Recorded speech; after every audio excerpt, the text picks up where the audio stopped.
Subscribe చేసుకోండి. మరిన్ని latest videos కోసం గంట సింబల్ నొక్కండి. హాయ్ ఫ్రెండ్స్, మనం ఈరోజు పచ్చి టమాటాతో రోటి పచ్చడి ఎలా చేసుకోవాలో చూద్దామండి. నేను ముందుగా ఒక పావు కేజీ కంటే ఎక్కువనే ఉంటాయండి టమాటాలు, పచ్చివి అండి. చూడండి, ఒక 8 ఉంటాయి. అలాగే ఒక 10 పచ్చిమిర్చి అండి. కారం బాగుండేవి తీసుకోండి, బాగుంటుంది పచ్చడి. ఇప్పుడు మనం ఒక కడాయి తీసుకొని స్టవ్ ఆన్ చేసుకొని కడాయి పెట్టుకొని వేడెక్కిన తర్వాత 1 టేబుల్ స్పూన్ ఆయిల్ వేసుకోవాలండి.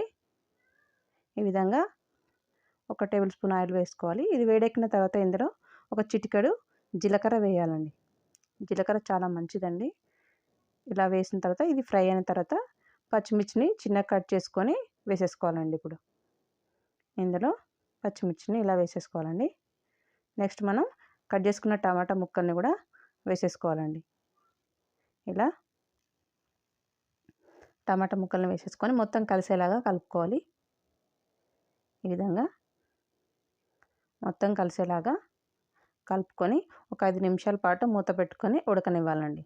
దీన్ని ఇలా మొత్తం కలుపుకొని ఒక 5 నిమిషాల పాటు మూత పెట్టుకొని మీడియం ఫ్లేమ్లో పెట్టుకొని మాత్రమే ఉడికించుకోవాలండి. హైలో పెట్టొద్దు. చూడండి, ఇలా ఉడికిన తర్వాత ఒక 5 నిమిషాల తర్వాత మనం సాల్ట్ వేసుకోవాలండి. ఒక చిటికెడు సాల్ట్ వేసుకుంటే త్వరగా ఉడుకుతాయండి ఇవి. ఒక హాఫ్ స్పూన్ వేసానండి. వేసి మొత్తం కలిసేలాగా కలుపుకోవాలి. ఇలా కలుపుకున్న తర్వాత మూత పెట్టి మనం ఉడికించుకోవాలండి ఇంకొక 3 నిమిషాల పాటు.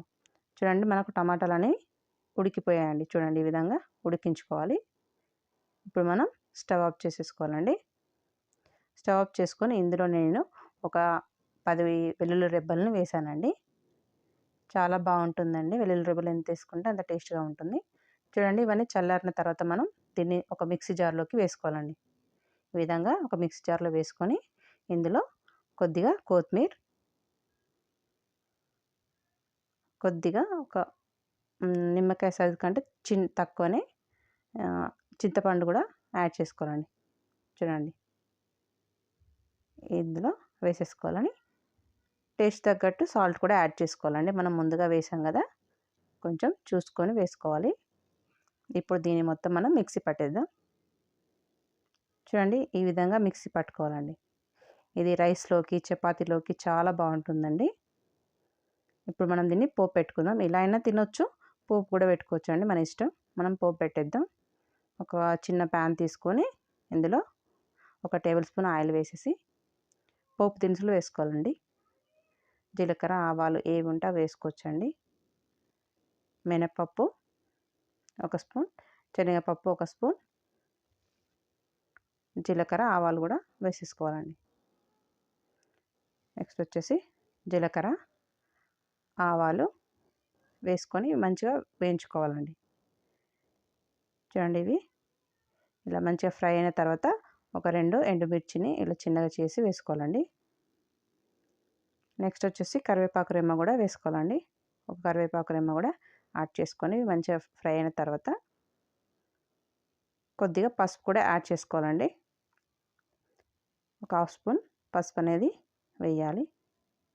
వేసి మొత్తం కలిసేలాగా కలపాలండి.